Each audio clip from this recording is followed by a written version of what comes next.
In this video, we will discuss the amount of money you need in your investments to generate a steady income to live off of your dividends. Many aspire to achieve financial freedom and live off passive income without working. What would you need to be comfortable with your dividend income? Depending on a person's lifestyle and preferences, some might consider a minimum of $3,300 to $3,500 per month or $42,000 per year enough. The amount you can earn may depend on your experience. However, $40,000 is usually a fair sum for most people. Some may be able to earn more, whereas some might make a bit less than that. Welcome back to Financial Flipside, your one-stop place for all your finance information and tips. We assist you with personal finance and provide you all the knowledge regarding financial literacy. To remain up to date and access the related videos and content, don't forget to hit that subscribe button and notification bell. First, you need to know what a dividend is, right? These are payments made by a company to its shareholders from its profits. They are usually paid quarterly or annually and can be in the form of cash or stock. Dividends provide shareholders with an additional return on their investment, as well as provide insight into the financial health of the company. Today, we'll explore the mathematical principles of determining how much you must invest in living off dividends. To accomplish this, you will need to consider the 4 parts that will be discussed in this video.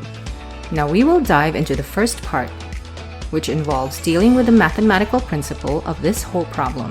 The amount of money you can make in dividends annually will depend on the size of your investment and your particular assets. For example, if your goal is to get $40,000 a year in dividends, the required amount and type of investments may vary. Earning $40,000 annually in dividends will depend on the investment portfolio's yield and payout rate.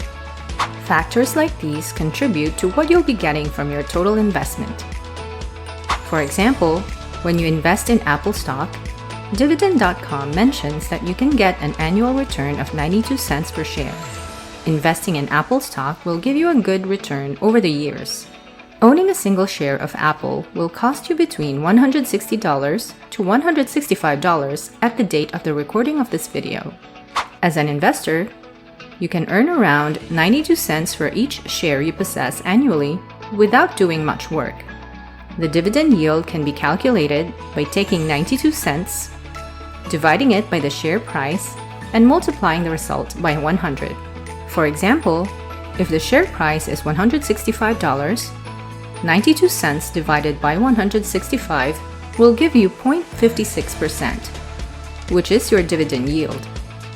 This percentage indicates how much of a return you will receive annually on every $100 invested in a stock or holding. Investing in Apple stocks can be rewarding. Every $100 you put into it would bring back around 56 cents annually, resulting in a return of 0.56%. This is a great way to get value from your investments.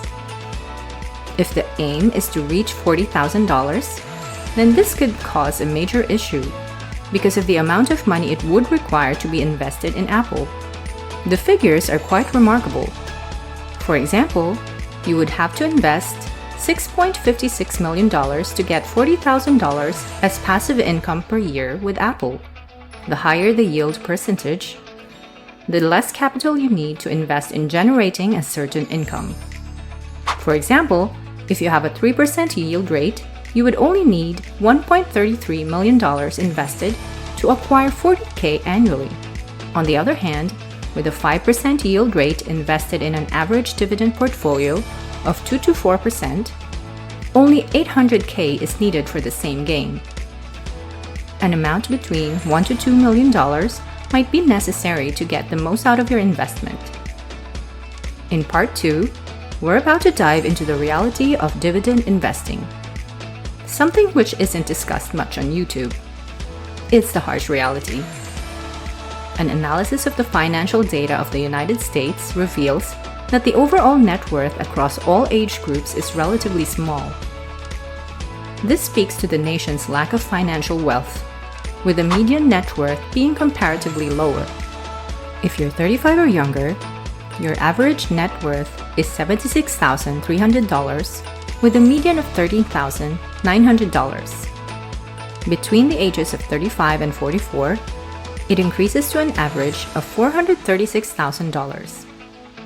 It reaches an even higher level for those aged 45 to 54 at $833,000.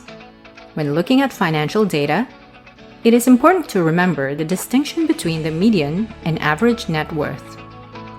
This is because wealth is unevenly distributed, leading to many wealthier people influencing the average significantly. So, the average number is likely higher than just the overall average. For someone aged 45 to 54, $833,000 in net worth could yield around $33,000 annually in dividend income. Even though this is a significant amount of money, it still falls short of our objective to generate a steady passive income of $40,000 annually. Enjoying this video? Like and share it, and consider subscribing for more financial knowledge. Subscribe to stay up to date on the latest finance trends. Then let's get back to what we were discussing. When considering net worth, it's important to consider not only savings and liquid cash, but also physical assets like homes and cars and investments. To make enough income from our investments, what should our strategy be? And this is part 3, the strategy. Investing in growth is often a better option for younger investors than just settling for dividend portfolio investing.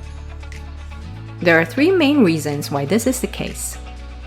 It's recommended to opt for growth investments, especially in the early stages of investing, over relying on dividends alone. Number 1. As a young person, you can be more adventurous with your investments. If you have, say, $1,000 to invest, instead of going for the safer option of a dividend portfolio that brings in 5% annually or $50 yearly, you might take some risks and look for appreciation in the long run. With that dividend yield, it's unlikely to make a major difference in the long run. It's far better to invest your money during your youth and reap the rewards quickly to capitalize on compounding interest and growth. Basically, it is number 2. When you're young, it's wise to make the most of your capital gains by taking on more risk. Doing so can exponentially increase your wealth over time. Third on the list is the concept of compound interest, which can be incredibly powerful in your financial journey. Establishing an early start in investing is vital to increasing the value of your funds. Compound interest, or the interest associated with a bank account, loan, or investment that increases exponentially, and the passing of time will boost your initial capital significantly. The more you have, the better. By taking advantage of time, you can build up your investment portfolio and create long-term financial success.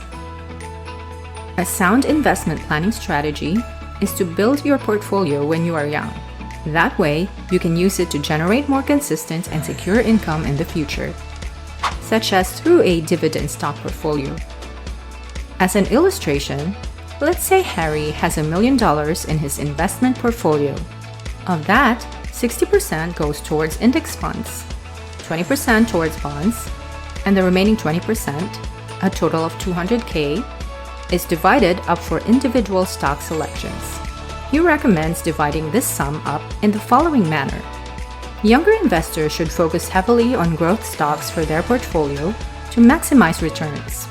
As you enter your 30s, it's time to introduce dividend stocks into the mix for a more balanced portfolio. Now for part 4, tax considerations. This often gets overlooked, but they are an essential element that should not be dismissed. Understanding the principles of dividends can be tedious, but it's time well spent. Doing so could be hugely beneficial in the long run and help you maximize your future dividend income. Imagine you have already hit the $1 million in investments, with dividends providing you roughly 4%. This equates to a $40,000 annual income. The best part is that anything below $40,400 is considered taxable under the IRS tax code, which means it's exactly 0%. Earnings from $40,401 to $445,850 are subject to 15% taxes. Anything above that amount is taxed at 20%. Company dividends can be taxed as ordinary income or deemed qualified dividends. Qualified dividends make it possible for you to take advantage of the favorable capital gains tax rates discussed. One must hold a dividend company for more than 60 to 120 days to benefit from better taxation. This is considered qualified dividends, and you will be eligible for beneficial tax treatment. It's important to know how dividends are taxed to benefit from this. Once you near the magic number to withdraw your dividends, you have to remember the capital gains tax. This will be important when calculating how much you need to invest in sustaining or living off dividend payments. This video has an important takeaway for you to remember. If you're trying to figure out how much to invest and how much your income will be, look no further than the simple formula: dividend income divided by dividend yield percentage. This equation can make it easy for you to determine your budgeting needs. To have a passive income of $75,000 each year, you must divide this sum by the desired dividend yield percentage. This will give you an accurate figure of the principal amount required to live off such investments. To generate $75,000 in passive income annually, you will need to invest $1.5 million at a rate of 5%. This means $75,000 divided by 0.05 or 5%. After watching this video, I hope you've gotten the formula for living off your dividends. Please let me know your thoughts after seeing it. How much do you want to live off of per year? Start to plan now. If you're wondering which stocks pay dividends and are worth investing in, make sure to watch our video, which will provide the steps for earning using dividend stocks. Investing in stocks requires patience, so be sure to have some. Thank you for taking the time to watch. Show your support by liking and sharing this video. To stay informed on key financial topics, subscribe to Financial Flipside and switch on notifications so you'll know when new videos go up.